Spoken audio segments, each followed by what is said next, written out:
The observation deck of the Vextari cruiser hummed with alien conversation, as passengers from 17 different species watched the Crimson Nebula pass outside the massive windows,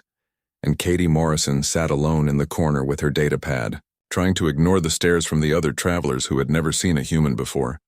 And she knew why they looked at her species with curiosity, because humans were new to the galactic community. Having only made first contact 3 cycles ago, Katie was heading to the trade station on Helios Prime for a simple cargo job. Nothing exciting, just moving equipment from one warehouse to another. But the pay was good, and it gave her a chance to see more of the galaxy than most humans ever would, and the Vextari transport ships were known for being reliable, so she had booked passage without hesitation. The ship's captain was a tall insectoid creature named Zixthar, who had been piloting vessels for 40 standard years, and his crew consisted of 6 experienced aliens from various worlds, and they had logged over 10,000 successful flights without a single incident, and the passengers felt safe knowing they were in capable hands. Katie noticed the ship shudder slightly, and she looked up from her datapad to see several alien passengers exchanging worried glances, and the humming sound of the engines had changed pitch, becoming irregular and strained, and then the lights flickered once, twice, 3 times before the emergency lighting activated bathing, everything in an eerie blue glow. An announcement came through the ship's communication system, and Zixthar's translated voice sounded tense as he explained that they were experiencing technical difficulties with the main drive. Core and all passengers should remain calm and return to their seats, and Katie felt her heart rate increase, but she followed the instructions, moving quickly to her assigned seat and strapping in. The ship lurched violently to one side, and Katie heard screams from some of the other passengers as loose objects flew across the cabin. And through the window she could see they were being pulled toward a gravitational anomaly that had not appeared on any of their scans, and the ship's engines were fighting against the pull but clearly losing the battle. A Vextari crew member rushed through the passenger area heading toward the engineering section, and Katie caught a glimpse of fear in the alien's multiple eyes, and that was when she knew the situation was truly desperate, because the Vextari never showed fear. They were known throughout the galaxy for their composure under pressure. Katie unbuckled her restraints and stood up despite the violent shaking of the ship, and another passenger, a gray-skinned alien with 4 arms, grabbed at her and spoke in rapid clicks that her translator rendered as warnings to stay seated. But Katie ignored them and made her way toward the cockpit, holding onto support rails as the ship pitched and rolled. She reached the sealed cockpit door and hit the intercom button, and Zixthar's voice snapped back asking what she wanted,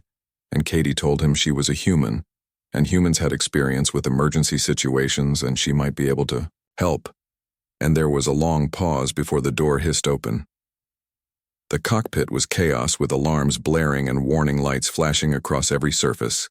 and Zixthar was working frantically at the controls, while his co-pilot, a crystalline being, was managing the power distribution systems, and both of them looked up as Katie entered, and Zixthar's mandibles clicked in agitation as he told her to return to her seat. Katie asked what was wrong, and the co-pilot explained in a chiming voice that the gravitational anomaly was overloading their compensators, and the main drive was failing, and they had tried every standard procedure, but nothing was working, and they were being pulled into the anomaly's event horizon. And once they crossed it, the ship would be torn apart by tidal forces. Katie moved closer to the control panels and looked at the readouts, and she did not understand the alien symbols, but she could read the graphs and energy distribution patterns, and she saw immediately what the problem was, because the computer was trying to fight the gravitational pull directly instead of using it. And she asked if they could redirect power from the lateral thrusters to create a spiral descent. Zixthar's multiple eyes focused on her, and he said that such a maneuver was impossible because it would require constant manual adjustments faster than any Vextari or known species could process, and the computer could not handle that many variables simultaneously. And Katie felt a strange calm settle over her as she realized what she had to do.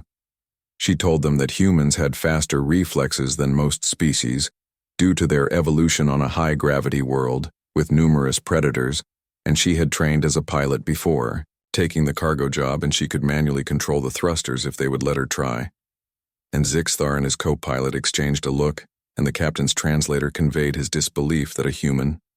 a species barely beyond their own solar system, thought she could pilot their ship better than he could. Katie did not argue. She simply asked him what they had to lose because they were going to die in approximately 4 minutes anyway. According to the countdown on the display and Zixthar's mandibles twitched, and then he stepped aside and told her to try. Katie slid into the pilot's seat and her hands moved across the controls, and the interface was different from anything she had trained on. But the principles were the same, and she could feel the ship responding to her touch, and she stopped fighting the gravitational pull and instead angled the ship to fall alongside it in a controlled spiral. The ship screamed in protest as she pushed the lateral thrusters to maximum and began the intricate dance of adjusting thrust vectors every fraction of a second, and her hands moved in a blur across the controls, making micro-corrections faster than the alien pilots could track, and the ship's frame groaned under the stress. But it held. Zixthar watched in stunned silence as Katie guided the massive transport vessel through a maneuver he had never seen attempted, and certainly never with manual controls, and the gravitational forces that should have torn them apart were instead being used to slingshot them around the anomaly, and Katie's face was set in concentration as sweat beaded on her forehead, and her fingers never stopped moving. The co-pilot began calling out distance markers, and Katie acknowledged, each one with a slight nod, and she could feel the ship reaching the critical point where they would either break free or be pulled past the point of no return, and she made one final adjustment, pushing the forward thrusters to full power at the exact moment when the gravitational forces aligned. The ship shot forward like a missile launched from a railgun, and suddenly they were free of the anomaly's pull and coasting through normal space. And Katie's hands finally stopped moving, and she let out a long breath and sat back in the seat, and the cockpit was completely silent except for the normal hum of the engines. Zixthar approached her slowly, and his translator struggled to convey the emotion in his voice as he asked how she had done that. And Katie shrugged and said that human pilots trained for atmospheric re-entry on Earth, which required similar precision and timing, and also humans evolved to hunt prey by anticipating movement patterns which gave them faster processing. For spatial dynamics, the co-pilot checked their position and announced they had sustained minor damage, but nothing critical, and they were back on course for Helios Prime, and Zixthar placed one of his chitinous hands on Katie's shoulder and told her that she had saved 143 lives today, and that no Vextari pilot could have executed that maneuver. Katie returned to the passenger area, and the other travelers looked at her with a mixture of awe and fear, and word had spread quickly through the ship about what the human had done, and several passengers approached to thank her in their various languages, and Katie just smiled and said she was glad everyone was safe. When they finally docked at Helios Prime, the station master, a floating jellyfish-like creature, came aboard personally to speak with Katie, and Zixthar had already filed a report about the incident, and the station master wanted to offer Katie a position as a consultant for emergency pilot training, and Katie politely declined, saying she preferred her simple cargo jobs. But as she walked through the station, Katie noticed something had changed, and aliens who would have ignored her before now stepped aside and nodded with respect, and she heard whispers following her about the human who flew like the ancients, and the human whose hands moved faster than thought itself. Katie smiled to herself because she knew that humans were still proving themselves in the galaxy, and today she had shown that sometimes the newest species could teach the oldest ones something new,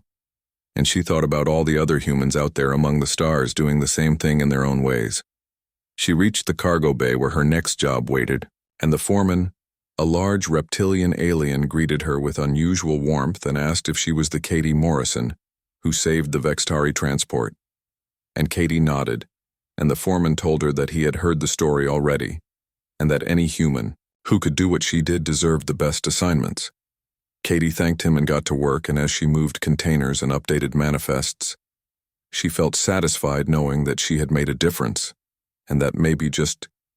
maybe, the galaxy was starting to understand that humans belonged here too,